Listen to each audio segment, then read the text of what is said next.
नमस्कार दोस्तों, अस्सलाम वालेकुम। चरण स्पर्श, जय श्री राम। जो बोले सोनियाल, सत श्री अकाल। कम्युनिटी प्रॉब्लम यानी कि सामुदायिक समस्याएं, ये लागू होती है नशेड़ी पर। ठीक है। नेगेटिव एटीट्यूड, नकारात्मक दृष्टिकोण। ठीक है। फियर यानी कि डर, मिसअंडरस्टैंडिंग, गलतफहमी, इग्नोरेंस, अज्ञानता, जहालत या जानकारी का भ्रम होना। नेगेटिव एटीट्यूड का मतलब क्या है? यानी नकारात्मक दृष्टिकोण।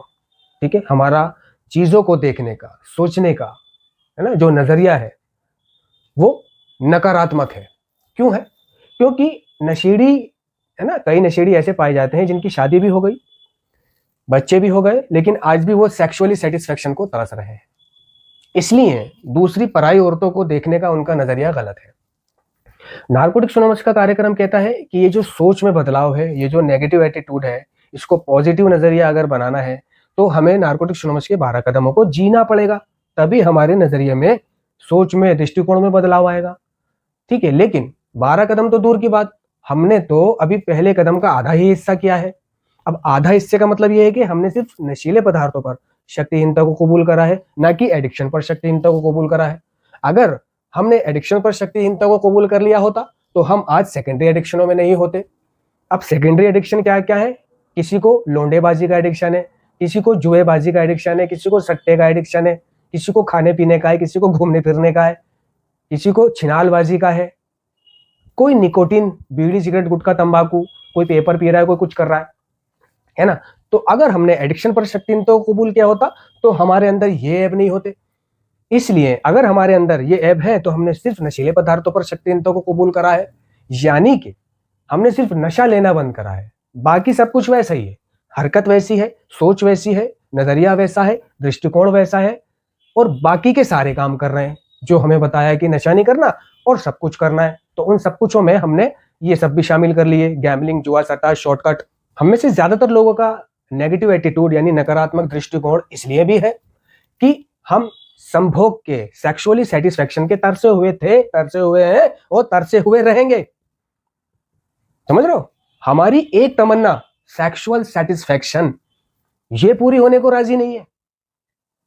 शादी हो गई, बच्चे हो गए, सब कुछ हो गए, बच्चों की शादी हो गई, लेकिन सेक्सुअली सेटिस्फेक्शन की तलाश उसे आज भी है। भूखा भंडारी वो आज भी है। इसका कारण क्या है? कि सब कुछ है उसके पास, फिर भी वो भूखा भंडारी है। तो उसका मुख्य कारण यह है कि उसकी पसंद की लड़की के साथ उसकी शादी नहीं हुई। उसने अपने हालातों से समझौता किया कि कर ले भाई जो मिल रहा है, वरना उम्र निकल जाएगी। वो भी देख रहा था कि शादी नहीं होने को राजी है, कोई कर ही नहीं रहा, नशेबाज का धब्बा इतना बुरा लगा हुआ है चेहरे पर। लोग डर डर के भाग जाते हैं कि ये तो नशा कर लेगा, हमारी बेटी की जिंदगी खराब हो जाएगी। जो दे रहा है उसे कर ले, कम से कम घर के कामकाज, और जैसा भी सही, पानी तो निकालने के काम आएगी, फिर धीरे धीरे सब सेट हो ही जाएगा, दिल घुल मिल जाएंगे। ठीक है। तो पानी तो उसका निकल रहा है, बच्चे भी हो गए, गृहस्थी भी हो गई, काम वाम भी हो गया, और वो अपनी लाइफ में खुश भी है। लेकिन इसकी तलाश, सेटिस्फेक्शन की तलाश उसे आज भी है। यही कारण है कि वो लड़कियों को देखता है, एक्सरे खींचता है, उनके बारे में बुरा सोचता है, वीडियोस देखता है ना, और कोठों पर जाता है, छेड़ता है, बुरी बुरी नजरों से देखेगा, ताड़ेगा, मिल जाए, करवा ले, है ना, हो जाए। बहुत सा तो उसको रंडी छिनाल लड़की मिली नहीं कि वो अपने दोस्तों को भी भूल जाता है कि उनसे उनका वादा था, उनके साथ जाना था, है ना, उनसे काम था, उनकी टाइमिंग थी। इधर लड़की क्या नहीं मिली, वो बावला हो गया, उसी के साथ जा रहा है, उसी के साथ, फिर नहीं याद कर रहा कि कौन मेरा इंतजार कर रहा है, क्या है। सेक्सुअली सेटिस्फेक्शन को तरस रहा है, इसलिए उसका नजरिया कभी भी ठीक नहीं होगा। वो 12 कदम भी अगर ऐसा भूखा भंडारी कर लेना, वो तब भी तरसता ही रहेगा। ये उसके जीवन के साथ थी, है और रहने वाली है। कईयों की इतनी उम्र हो गई लेकिन उनकी ये तमन्ना पूरी नहीं हो रही।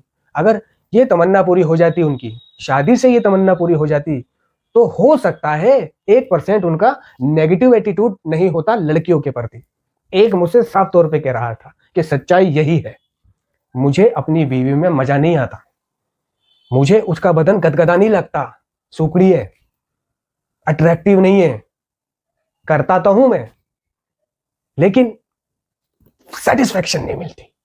और यही कारण है कि मुझे बाहर मुंह मारने पड़ते हैं, ताड़ना पड़ता है, रिलेशन बनाने पड़ते हैं, कोई मुझे हल्का सा मैसेज कर ले और मैं पागल हो जाता हूँ, है ना, कि अब ये मुझसे जुड़ ही जाए, आ ही जाए, मेरे नीचे लेट ही जाए, कोठों पे पैसे खराब करता हूँ। अगर ऐसा हो जाता कि ये सारी चीजें हमें हमारी बीवी में ही मिल जाती तो यार हमें ये खर्चा करना, इधर उधर भागना, कोठों पे जाने की जरूरत नहीं पड़ती। सच्चाई है ये।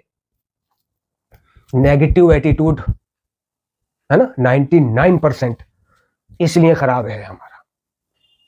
लड़कियों को देखने का, संभोग करने की तलब इसलिए है हमारे अंदर कि सेक्सुअली सेटिस्फेक्शन नहीं मिली।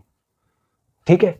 डर, जब हम गलत रहते हैं, बेईमान रहते हैं, बुरा करते हैं, ठीक है, तो डर हमारा पीछा जरूर करेंगे। जब हम बदी करते हैं तो हमारा डर पीछा करेंगे। समझ लो। अज्ञानता, जहालत, कोई कह रहा है कि भाई 11वीं परंपरा हमें समाचार पत्र, रेडियो और चलचित्र के स्तर पर हमेशा व्यक्तिगत अनामता रखनी चाहिए, है ना।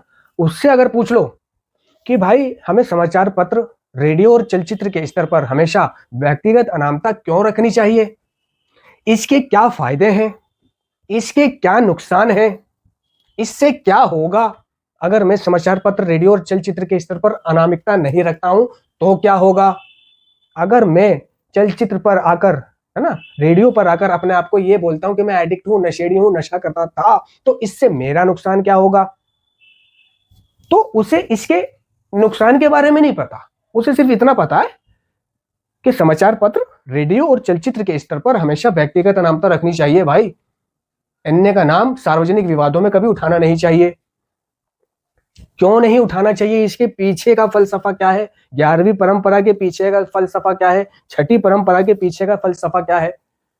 आप सवाल कर लो किसी से, किसी मेंबर से, उसके पास जवाब नहीं बनेगा, जवाब ही नहीं बनेगा उसके पास। और मैंने जवाब मांगे हैं, मुझे जवाब नहीं मिले हैं। क्यों? उनके पास जवाब है ही नहीं, उन्हें सिर्फ कहा गया है, डराया गया है, सेंटर वालों का समर्थन नहीं करना, है ना, पैसे का लेन देन नहीं है, और समाचार पत्र और ये इधर उधर इंटरनेट पर ये वो एनए का फोटो या बातें या नहीं करना चाहिए वगैरह वगैरह। ठीक है। तो आज का इंटरनेट खोल के देख लो, आज अगर कॉन्वेंशन भी होती है, आज अगर वर्ल्ड यूनिटी डे भी होता है, तो उसकी भी फोटो और वीडियो आपको फेसबुक पर रात को ही डली हुई मिल जाएंगी या यूट्यूब पर डली हुई मिल जाएंगी। आप नारकोटिक्स एनोनिमस मीटिंग डाल के देखोगे ना, आपको मीटिंग दिख जाएगी मोबाइलों में, है ना। आप नारकोटिक्स एनोनिमस कन्वेंशन डालो, कुछ भी डालो, ऑडियो डालो, वीडियो डालो, सब मिलेंगी आपको उस पर। यहां तक के, है ना, रिकॉर्डिंगें भी पड़ी हुई हैं शेयरिंग की इंटरनेट पर। सेंटर में क्या होता है, दिन का प्रोग्राम क्या है, रात का प्रोग्राम क्या है, सोते कैसे हैं, रहते कैसे हैं, देख लो आज हर चीज। ठीक है। एनए के बारे में बात करते हुए देख लो, चर्चा करते हुए देख लो, है ना। लोग अपने आप को एडिक्ट बता रहे हैं, इंटरव्यू दे रहे हैं, वीडियो बना रहे हैं, डाल रहे हैं। तो कहां गई अनामिकता, कहां गई। और इस अनामिकता को तोड़ने से उसका नुकसान क्या हो रहा है। जहालत, अज्ञानता, बस करना नहीं है, ऐसा मना कर रहा है हमारा प्रोग्राम। क्यों मना कर रहा है ये भी तो बताओ उस न्यू कमर को। ठीक है। मिसअंडरस्टैंडिंग, गलत फहमी। ये गलत फहमी क्या है, लोगों को देखकर उनके बारे में राय बना लेना अपने दिमाग के अंदर। किसी को किसी बुरे के साथ देखा तो उसको भी बुरा समझ लेना। ठीक है। किसी के बारे में कुछ सुनकर उसको वैसा ही समझ लेना। कोई अगर किसी से मिलने आया, है ना, वो किस अंदाज में मिला है उसको लेकर उसकी गलतफहमी पैदा हो गई। उसने थोड़ी देर हाथ पाथ मिला के और वो जाने लगा, मैं आ रहा हूं यार, अभी आ रहा हूं, तो गलतफहमी पैदा हो गई, अच्छा भाग रहा है आज हमसे। कोई किसी के पास मिलने नहीं आ रहा, जैसे कि दोनों आमने सामने खड़े हैं मेंबर और वो उसके पास नहीं आ रहा, तो गलतफहमी, आज देख कितनी वो आ गई इसमें, है ना, कितनी वो आ गई, हमारे साथ घुमाइए, बीड़ी मंडल माचिस हमसे पिए, इनने चाय पानी का खर्चा मैंने चलाया इसका, और आज इसमें इतनी वो आ गई, इतना बड़ा हो गया ये, हमसे हाथ मिलाने भी नहीं आ रहा। गलत फहमी। पर क्यों नहीं आ रहा वो हाथ मिलाने, क्या वो ऐसा सोच रहा है जैसे तुम से सोच रहे हो, क्या तुम उसके दिमाग में बैठे हुए हो, क्या तुम उसकी रूह में उतरे हो, क्या तुम उसके शरीर में हो, है ना।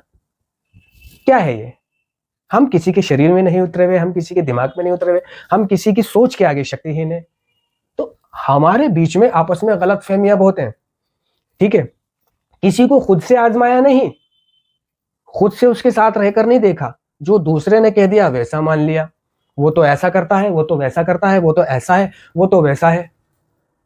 ठीक है, बहुत सी गलत फहमियां लेके, ठीक है, अबे ये तो छिनालबाज है, अबे ये तो रंडीबाज है, अबे ये तो वो है, अबे वो तो वो है, अबे ये तो ये करता है, अबे वो तो वो करता है।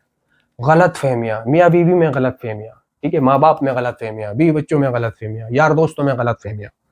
ठीक है, यानी कि हमारा कार्यक्रम हमसे क्या कह रहा है कि अगर किसी से आपको प्रॉब्लम है, किसी के प्रति आपको गलत फहमी है, तो उस गलत फहमी को जब तक आप उसी से जाकर बात नहीं करोगे तो क्लियर नहीं होगी, या उस प्रॉब्लम को जब तक आप उससे ही नहीं कहोगे जिससे प्रॉब्लम है, तब तक उसका समाधान नहीं मिलेगा।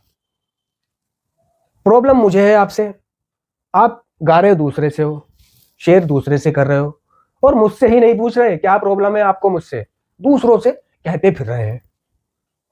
लेकिन हमारा कार्यक्रम कहता है कि जिससे तुम्हें प्रॉब्लम है उससे जाकर बात करो, वो आपको थ्रू करेगा, ना कि आपको वो दूसरा थ्रू करेगा।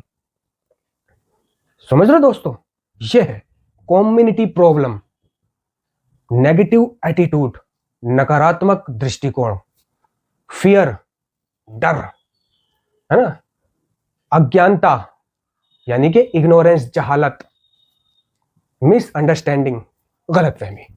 धन्यवाद।